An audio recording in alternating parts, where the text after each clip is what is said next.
Hi guys, it's Monday, April 8th, so that means it's time to VEDA vlog every day April.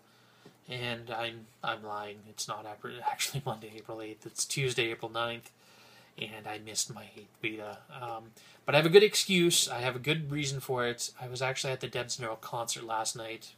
Yesterday was their 2-year anniversary, and they held a concert in honor of that. And I'll talk about that in a minute, but that's the reason I didn't do one last night. I did do it. I recorded it. It was a little long, so I went to edit it today, and the media was just a pain in the butt. I didn't want to upload. I think it was like 13 minutes long. I'm not going to upload one that long, so I'm going to actually just re-record it and put up 2 today. I know that's cheating, but if the internet police want to come and get me for that, then you don't know where I live. Nah, nah, nah, nah, nah. As there were a couple things yesterday that happened that I really was excited about. Not just the concert. The concert was fantastic, but I'll review that in a minute. Debs and Errol are putting together a studio album, and they're doing an Indiegogo campaign. More information on that in the underbar. But as part of the trying to plug that and advertise that, they put together cards to put into the gift bags they were giving out at the concert. So everybody, had the information they wanted, and there was a nice little announcement. And using Errol's template and based on his suggestion, I wanted to do something similar for Three Geeks in a Pod. I've been trying to advertise and plug that as much as possible. But it's kind of hard sometimes when I'm trying to tell somebody in person. They don't always remember the name or the information or the way to find it. They don't always necessarily have the interest in conversation to remember. So I created these. If you're on our Facebook, then you probably saw these yesterday. But here's another look at them. I'm hoping that by handing these out, we'll get more people interested. This way, they'll remember the name, some ways to find us, places to subscribe, places to follow us, where to find us every Sunday night at 8:00. We are live every Sunday at 8:00. And I'm really excited because this is going to hopefully spread the word a little bit more. And yesterday was an absolutely fun day. As I said, Debs and Errol did their 2nd anniversary concert, and a lot of people showed up for it. They were surprised by how many people showed up. You had their friends and family there. You had Errol's parents and his sister came here from out west. Deb's mom and her brother showed up, and they were really fun and entertaining. And they had nerds with guitars play. I'd never actually heard them before. I've heard of them by word of mouth and by reputation. Debs and Errol talk about them all the time. But they're really funny guys. They do fantastic songs that are just good. They're good songs on their own. I really enjoyed their music. Then you have the additional layer of them being funny. They're genuinely funny. They're hilarious guys. And they're also really good geeks. They had a lot of fantastic references, really well structured references in their songs and songs based on various geek media. So you've got multiple layers there of a really good band they're funny, their music is hilarious, their music is well crafted, their music is very geeky, and their geeky references are very witty too. So it's just a really enjoyable band. I bought their EP. I'm going to download that music tonight and check that out. And I recommend you going to find them. But I'm not talking about them today. I wanted to talk about the Debs and Errol concert, which was fantastic. And I've been to some of their concerts a couple times, but I've never actually seen them with a big sort of audience. Not huge audience. I mean, there was maybe 30 people. If that, I don't know. But there was enough people that, and the venue was small enough that we felt cozy, and you could feel the energy of the audience. Like, it was palpable. You could cut it with a butter knife. There was a great rapport with Debs and Errol. Have a great rapport, and it's fun to watch them banter in front of an audience when there's that energy. But it's fun to watch them engage the audience too. There was a couple songs where they needed us to sing along, and we did our part. And there was a couple times where, because we know them so well, because so many of us are their friends, their fans, and we read the comics and follow all their stuff or know them in real life, there was some banter back and forth based on the personalities and things they say because we know them. And of course, all their songs were great. Their performance was great. They only messed up a couple times. It was amusing. They did Catan for the first time, I think. I've never heard them do it before, outside of, obviously the recorded version. And I know Debs has been practicing really hard to memorize that song. She was really happy to learn that song. And it was great that she did, because there was a point where Errol kind of messed up. And she kind of just picked up right where he left off. And she knew his part as well. And it was really fun. And it was really awesome because the energy of the audience was so good that, because we're fans, a lot of people knew the music, to the point where during several songs, Debs and Errol just kind of stopped singing at a certain point, and we just carried on without them. It was really fun to see. I actually got to meet Kelson for the first time. He was sitting beside me, and he knew every lyric to every song. I knew he was a super fan, an amazing, amazing fan, but I didn't know how much he loved these songs. Like, he knew every single lyric, even to some of their new ones, and I was really impressed. Of course, Manpans was there. It was really fun to see her again.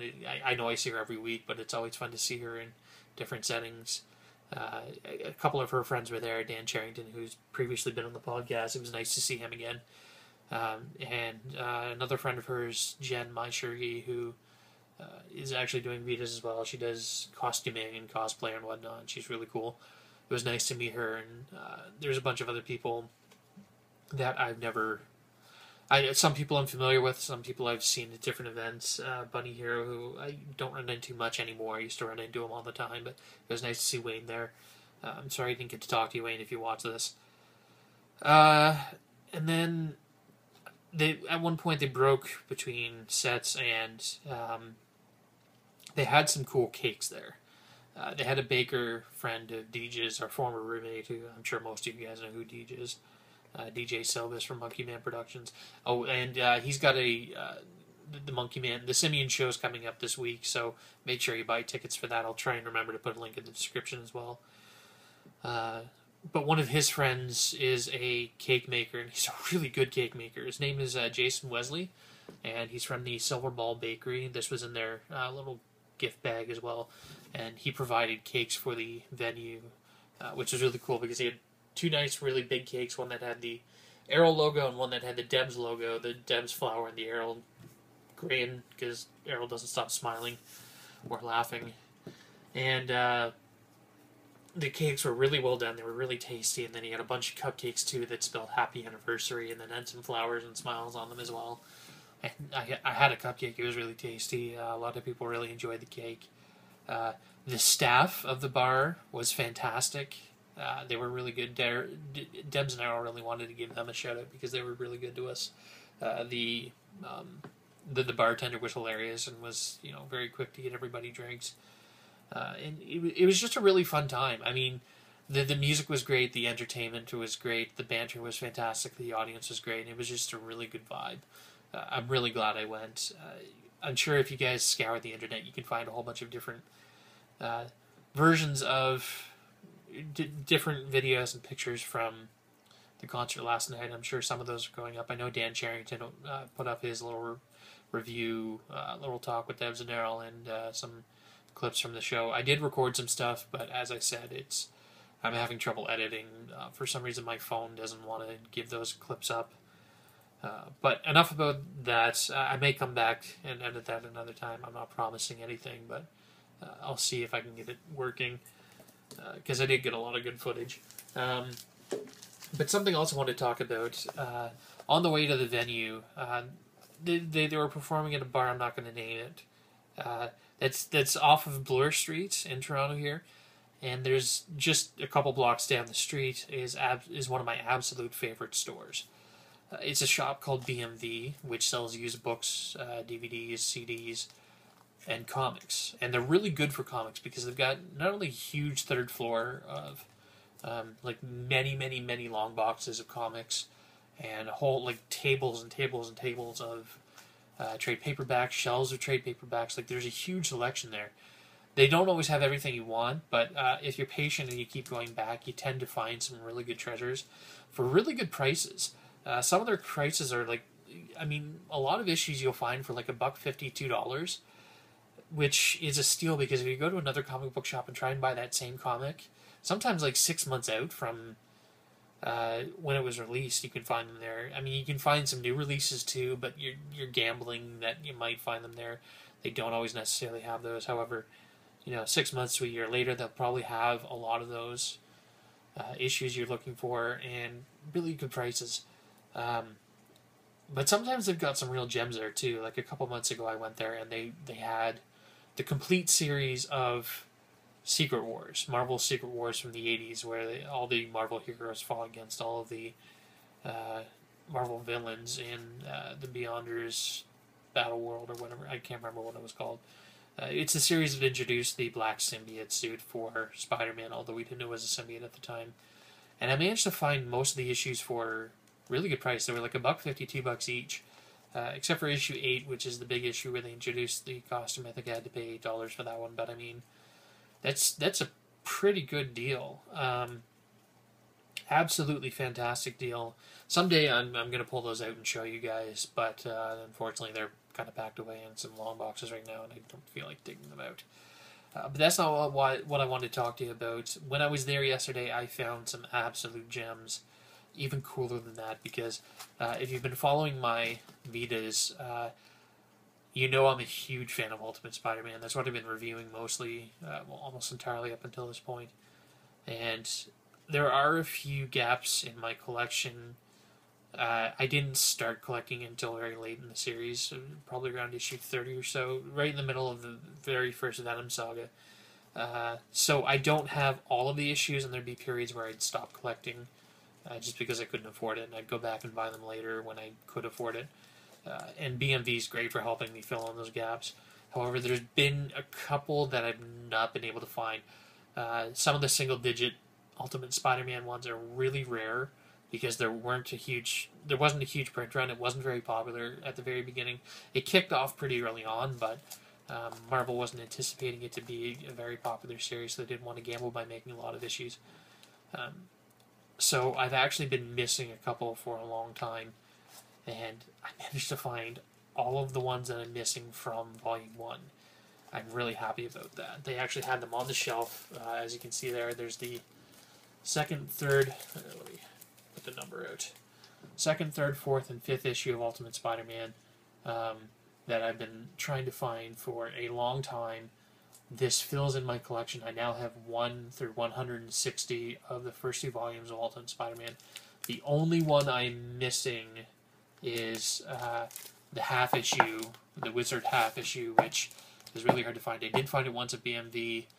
Unfortunately, I was broke at the time and I couldn't afford it. I think I found it for 50 cents too. I didn't have any change on me. I was really disappointed because I've never seen it again. I really, really, really wish I could go back and get that issue, but alas, it's not meant to be. And I'm really happy I found these, because I can't tell you how exciting it is to fill in these. I never thought I would find these issues, or I'd have to buy them individually for like $20 a pop, but they were pretty cheap. It was so cool to find them all. And I'm super, super excited. So I'm actually going to wrap up because this is running on 14 minutes now, and I didn't mean for it to run so long. But yeah, that gives you a rundown of everything that happened yesterday, which was really exciting and really cool. Those are going to go in my long box and stay nice and crisp and clean. And hope you guys have a good day. Bye.